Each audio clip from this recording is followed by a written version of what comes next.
A/B Testing Podcast. I'm your host, Tye DeGrange. I am thrilled today to have Tricia Meyer. She is a affiliate legend and excited to dive into all things affiliate PMA, her background. Welcome, Tricia.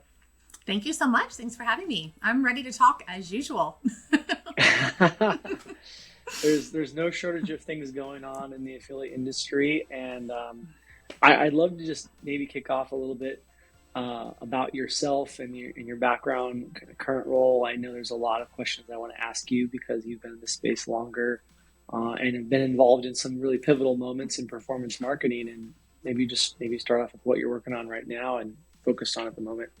Sure. So I actually started as a lawyer, went to law school, took the bar in Indiana, and luckily passed on the first try, became an attorney and was working for LexisNexis, which is like legal news and information. And it was at a really pivotal time in legal research because it was going from the old school of having to go to the library and look up everything in a book to being able to go on this thing called the internet and put in a search and be able to just search whatever you want. So it was a completely new time for legal research. And for me, it meant learning how to do everything I'd learned in law school, how to do it on the computer, which then kind of led to, if I can do legal research on the computer, what else can I do on the computer? And then from there, it was just a weird kind of slide into affiliate marketing. Started off, I had just had my kids. And so they were like 2 and 4 maybe at the time. And I was looking for things to do while they were at home. And so I started a blog. It was before I think WordPress even existed. So I was just like hand coding HTML back then. That was just called Helping Moms Connect. And I was looking around at all these other mom sites and they had all these great brand names on them, like sponsored by Target. And I was like, how does this little bitty blog with almost no following, how did they get sponsored by Target? So I started going to like local places around me asking if they wanted to sponsor this website of mine. And they're all like, no, why would we want to do that? Everybody that reads your blog lives in another city or another country. So why would we want to sponsor you? And so I thought, okay, I'm clearly missing something here because these other people who also have little blogs like mine are getting sponsored by these huge companies. So my husband is in IT and he helped me install a little tracker where I could click on all these people's links and then see what happened to them between the time I clicked on the link and I got to Target or Walmart or whatever. And lo and behold, I found Be Free Network. And then it was like, and then there's CJ and then there's, all of these other link share. And I started finding all these networks and it was like, affiliate marketing. Okay, I have no idea what that means. So of course, no one really knew what affiliate marketing was. Yeah. And so I ended up just stumbling in. Like I found those links and I started searching like, what does that mean? What does affiliate marketing mean? And I found the Best Web forum and that was like being thrown into the fire to learn affiliate marketing. And then I went to an affiliate summit because they told me that's what I should do. And within 6 months of going to my first affiliate summit, I quit my job as a lawyer and just started doing affiliate marketing full time. So I never really looked back except that I always missed the law. And so after doing just kind of straight really affiliate marketing for 10, 12 years on the publisher side, I started getting involved with the PMA 15 years ago when it first started. And then that gave me a chance to start looking at, how does my legal knowledge overlap with what I do as an affiliate? And it turned out that there's really a lot of that because there's so many regulatory and compliance issues and there are so few affiliate marketers that understand those things. And, we as lawyers tend to talk legal jargon. And so I've kind of found my space trying to bridge that gap between the people that do affiliate marketing all the time and just want to know how does this apply to me and the legal side of it, which is a little bit more technical and tricky. Wow, that's amazing. What maybe an interesting question is kind of like what's a legal area that people in affiliate marketing get wrong? What's a legal area that's like under utilized or underrated to be focused on it? Something people need to be really mindful of. I mean, for me right now, the biggest legal issue is obviously the FTC disclosure stuff. That's kind of the place where we know that there are clear laws, and now we've been given clear guidelines, but still people don't quite understand on a day-to-day basis how it applies to them. And it's the thing from a legal standpoint that kind of applies to all of us equally that we all need to understand. Yeah. And maybe like helping people understand what went down. I know you and I have talked about it, but what happened and what's going on with the FTC's guidelines and rulings lately? So the FTC, we've always had like this law, and that is basically this, you have to tell the truth in advertising. And it's always been like a very specific law without a lot of examples. And over the last 20 years, the FTC has given us more and more examples in different ways of how that applies to affiliate marketing, how it applies to influencer marketing. And we were left kind of piecing some things together. We were piecing together lawsuits and settlement agreements and frequently asked questions and Twitter chats with the FTC, and kind of, I won't say making up our own guidelines, but kind of making up our own best practices and saying, well, this is what they said. This is probably what that means for us. But just recently, the FTC has now come out and said, okay, we're going to make this super clear. Affiliates, this applies to you. Influencers, this applies to you. Affiliate managers, this applies to you. And so what they've done now is really clearly delineate, it does apply to us. We're all responsible. We all play a very specific role in it. And there will be ramifications for those of us who don't do what we're supposed to do. Yeah, it's pretty, it seems like they've upped the ante on the clarity and the severity of the FTC guidelines from what it seems. Yeah, they've just made it very clear now. They had not really used the words influencer and affiliate before in the guidelines, and now they're using them a lot. They're giving us very specific examples about if you do a blog, if you do a video, if you are promoting as an affiliate, if you're promoting as an influencer. And then they also started talking about intermediaries, which they don't use our terminology, but what they explained was affiliate manager, outsourced program manager, agency, those kinds of things. And, what they were saying was that if you are this middleman between a retailer and a publisher, and you play any part in recruiting these influencers and publishers, giving them links, negotiating the contracts, if you play any kind of role like that, you're now just as responsible for the disclosures as what the retailers and the publishers are. Yeah, for those following at home, affiliates and influencers need to disclose they're getting payment, receiving a commission from a brand or an advertiser. And what used to be allowable is in some cases not. And the clarity needs to be there. And there's a lot of specific legal language and definitions. It has to be unavoidable, right? Right. That's their big new thing. In the past, they always said clear and conspicuous. And people still found a way to get around that. You would say, well, it was clear and conspicuous. You just had to read to the bottom of the post in order to see it.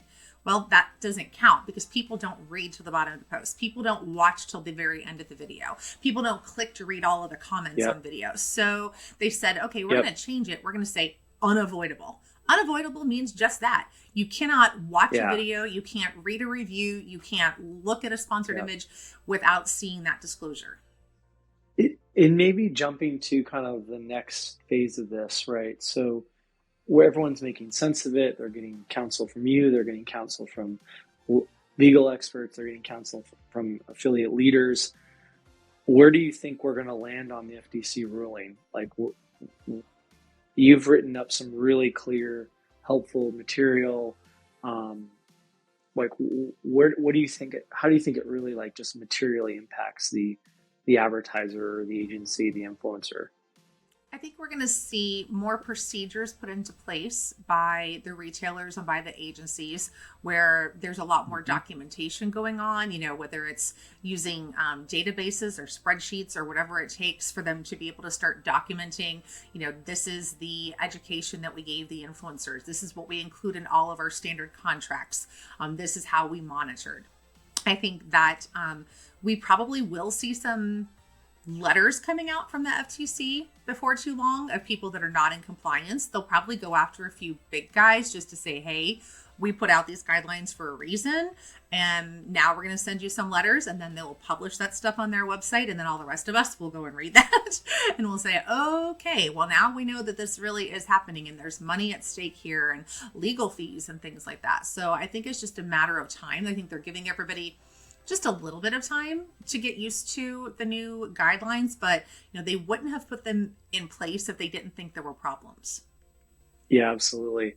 And then maybe looking back over time with the FTC and disclosure for affiliates and with influencers, maybe just cutting to the chase of how severe has it gotten? What are some of the penalties have you seen in this space where big brands have had their the wrist slapped and they've had to make corrections or they've been fined? What kind of things can happen if you're out of compliance in your legal and affiliate experience? I mean, just from the start, you're going to have to hire an attorney. So you're going to be out your legal fees, probably even if you did nothing wrong or if you were in the gray area, you're going to have to hire an attorney for that.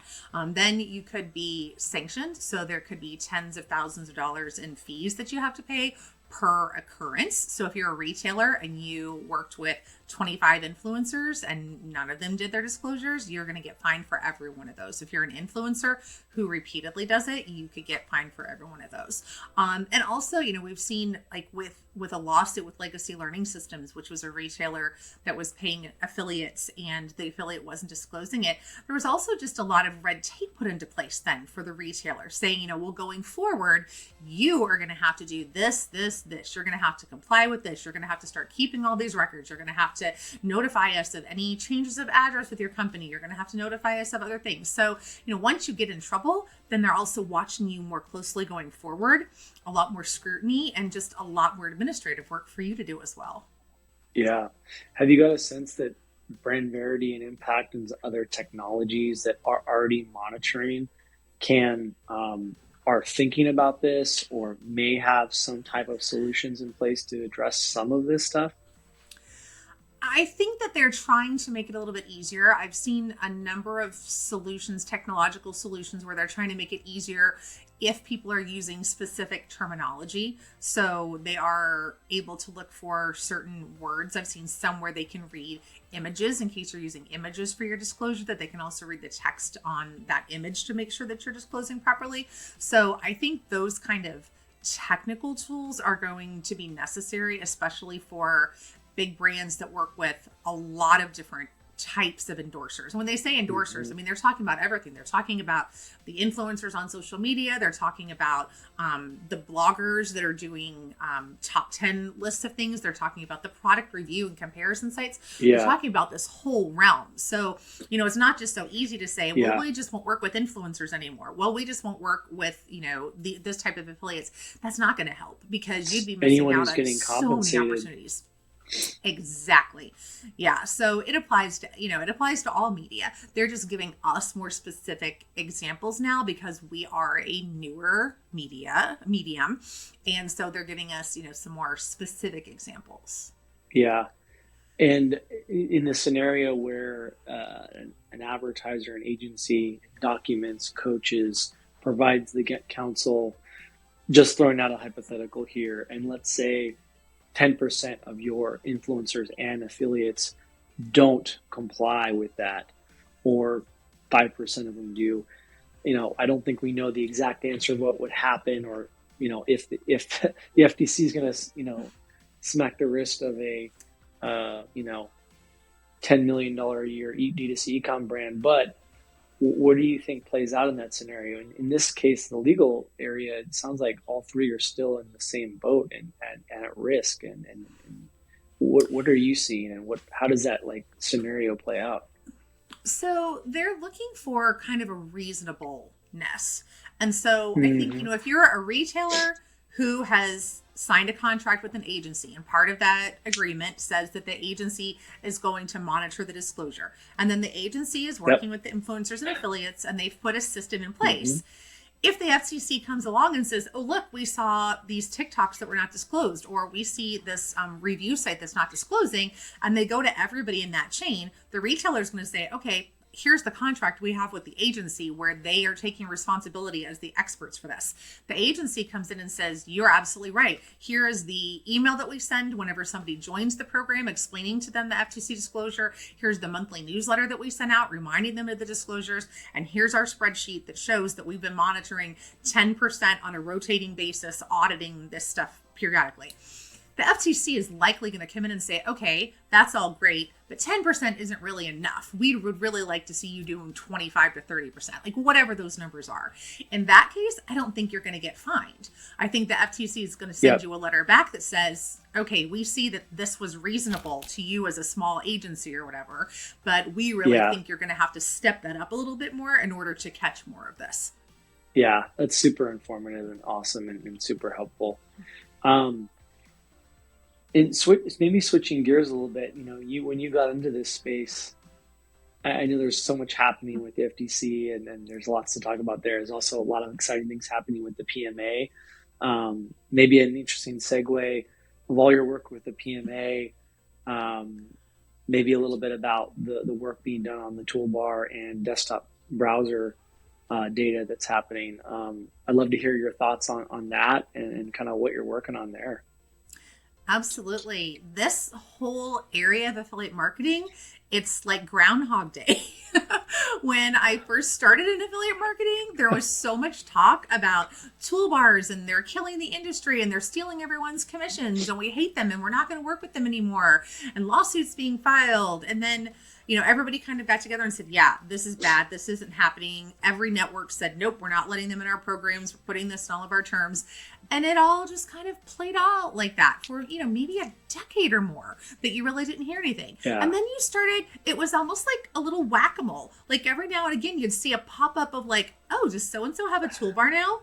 Oh, wait, do they have a toolbar also? Wait, but they're a really reputable company. So is it a good toolbar? And then, as it started percolating, then it became, okay, well, if toolbars are back, what does that mean for the rest of us? And then that's when the discussions really started happening, because it went from just, there are a couple toolbars out there, and then, the network's saying, well, maybe we'll let them in if we test them and they meet XYZ. Or the retailer's saying, well, maybe we'll work with them, but only on, this kind of basis or that kind of basis. And then publishers started finding out and saying, whoa, wait a minute.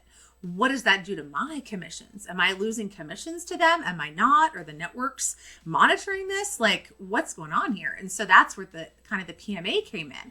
But a lot of times when these complaints start happening, when there are big changes, they start coming to us and our members start saying, have you heard about this? Have you talked about this? Is the PMA doing anything about this? And so we started, and luckily we have a lot of people that have been here since the first time this all happened. So we could kind of say, okay, we know where we've come from and we know what the evolution has been in the industry. Now we just have to figure out how do we continue that evolution that's good for all of the players and the consumers and the industry as a whole. And that's where the problem comes in, that those are not all aligned. And so trying to figure out, how do we weight each of those is what is really difficult right now. Yeah, for sure. And those not as, versed in affiliate marketing, you have the brand advertisers, footing the bill, spending the money, wanting to get placement, the partners or influencers or publishers out there who are promoting those brands, the networks and the agencies kind of in the middle supporting and tracking and promoting those.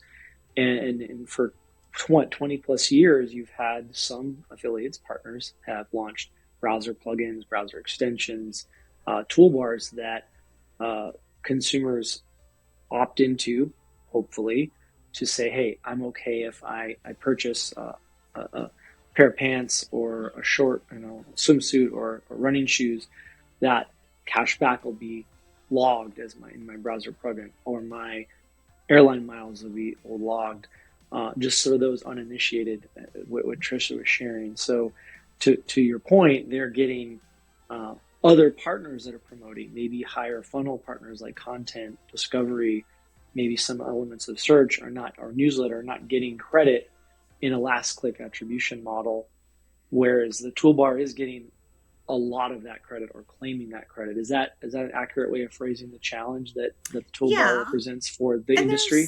There's a really big difference between a consumer who downloads a toolbar that they think is just going to show them the weather every day, but it turns out on the back end, it's overwriting every affiliate link that they click on, versus somebody who downloads a toolbar that they know is going to show them the most recent coupons or show them what the cashback they're going to get if they make a purchase, that is actually encouraging the sale and that might be helping that sale along or benefiting that retailer. So that's the other thing about these, the toolbars and extensions, that there's a really big difference in the value that they provide to the retailer and to the consumer, depending on what type they are. So, there's something to be said for the consumer part of the journey, which is, I own a cashback site where I don't have a toolbar.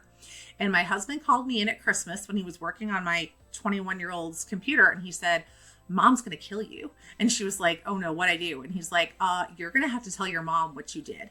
And she was like, "What did I do?" And he turns the computer to me. He goes, "She has the Honey toolbar installed." And she was like, "Yeah, I get coupons." I'm like, "Yeah, but that's what Sunshine Rewards does." And she's like, "Yeah, but they don't pop up and remind me." And I'm like, "What?" I remind you every day. Right, you traitor. Like, my company paid for you to go to college, and yet you don't use it. But that for me was a real aha moment of like, this is a kid who understands affiliate marketing because her mom's been doing it in front of her face all these years. She has a blog where she puts an affiliate link. She gets it, but she's a consumer, and she is the target demographic of consumer for a lot of the online shopping now. And so, to hear her say, "Yeah, I love Sunshine Rewards, but I don't remember to go there. I don't remember to go back. They don't give me as good of coupons. They don't always, have what I'm looking for." Like, I hear that and I think, I can't tell her not to use that. So if I can't expect my own daughter not to use these toolbars when I know that it's saving money and helping her, how can I say, well, for the good of the industry, we need to get rid of these toolbars? Because I see it firsthand. So, but then, I own content sites. So I own content sites that I know are losing commissions because at the end, somebody will have that pop up and that toolbar will end up getting that commission. So, I feel like I'm sitting right in the middle of it and I can see it all around me and I can see every perspective. But until we get like the really smart people together and start taking the data that we can glean from all different perspectives and the different opinions and putting everybody into the same room to try to figure this thing out, I don't think we're going to come up with a solution that makes everyone happy.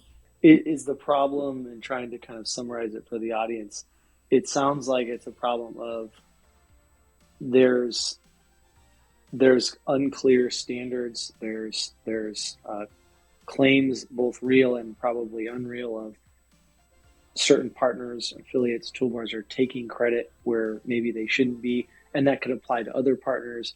So there's a whole spectrum of toolbar types that go from the nefarious that you alluded to earlier to the super helpful for the user and like fully, incremental, we'll say, as the most extreme assessment.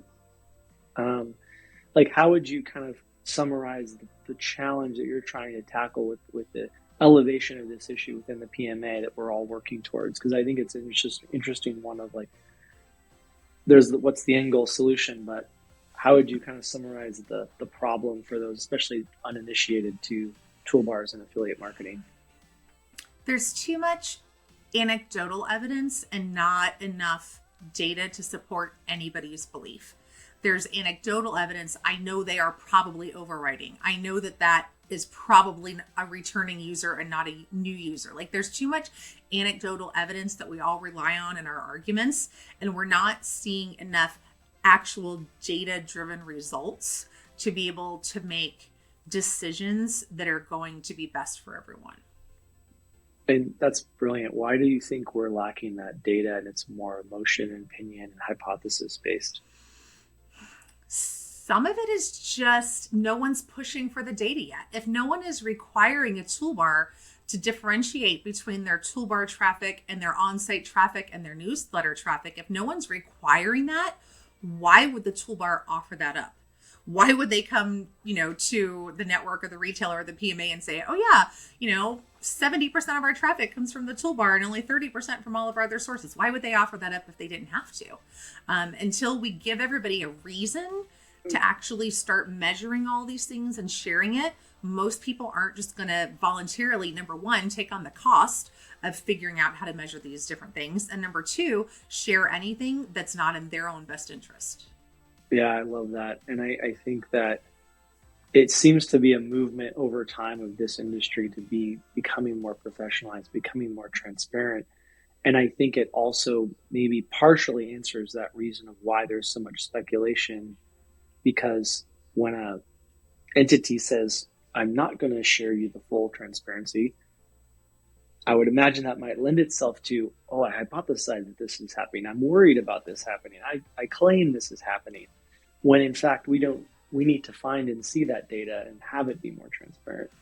And the more competitive that things get in the industry, the more that everyone needs every nickel and dime. You know, in those days where we were in the heyday of affiliate marketing and all you had to do was put up a website with 10 coupons and you could stay at home with your kids and not have to have another job, like that was the heyday. You didn't care so much if you were losing 20% of your commissions to Toolbars or whatever else, because you were making enough money and you didn't care. And then now that's different. It is very competitive. You don't just have some coupon sites and some blogs. You have influencers, you have all this different social media, you have technology, you have cart technology that are affiliates. You have, you know, basically every part of the consumer journey, there's an affiliate somewhere in there. And within each of those, there are, you know, maybe 50 or 100 or 10,000 affiliates of that certain type. So the more competitive that it gets to split up that affiliate pie, the more we're all going to kind of be at each other for, you know, what we each think we deserve. Yeah, that's such an interesting point. And it sounds like there's been a lot of good conversation with the PMA. Maybe I feel like people are starting to come out of the woodwork, sharing information about the survey that you put out, asking for information like how important this is to you.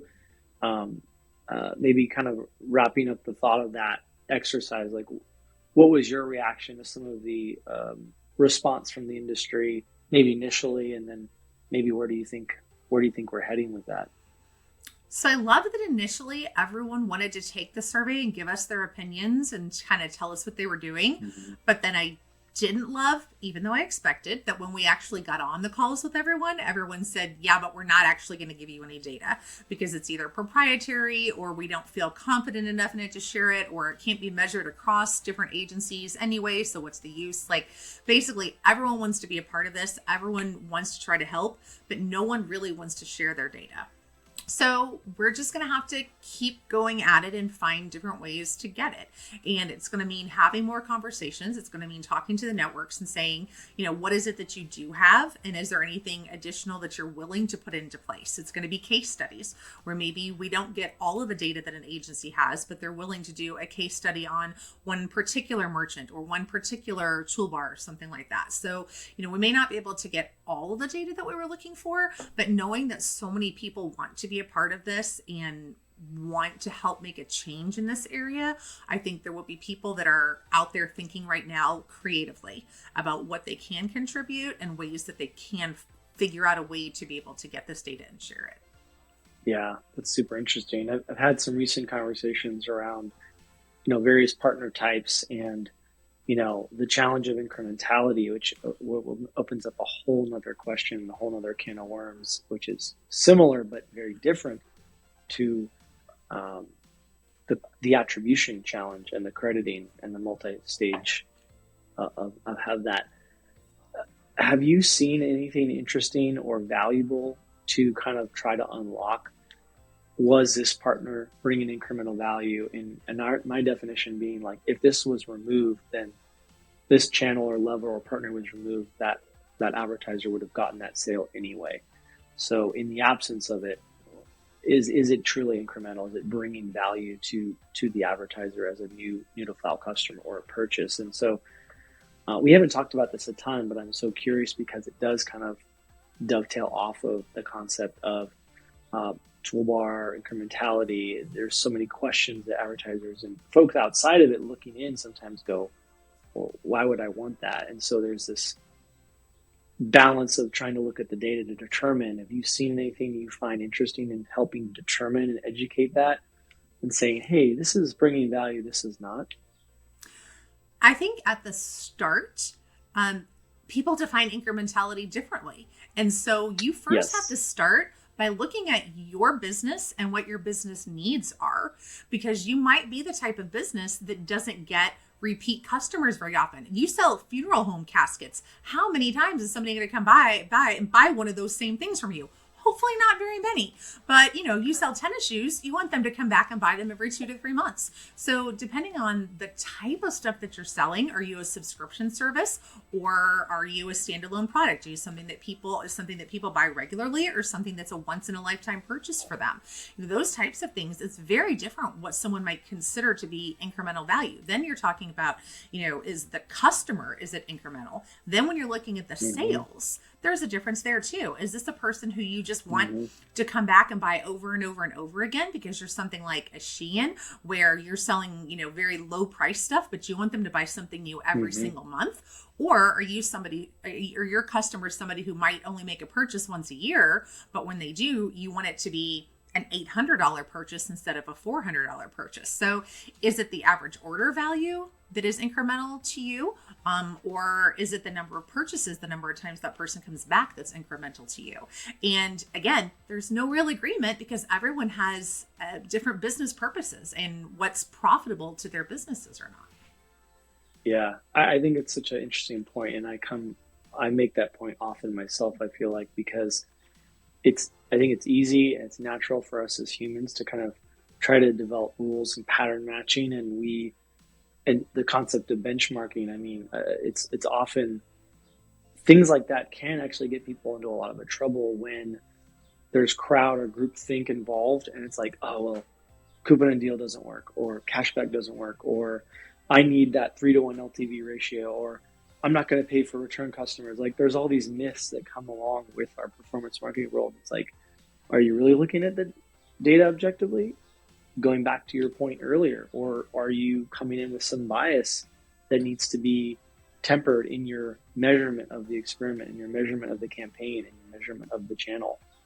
Yeah, I was looking for discounts for a Broadway show that I want to take my mom to when we go for Affiliate Summit.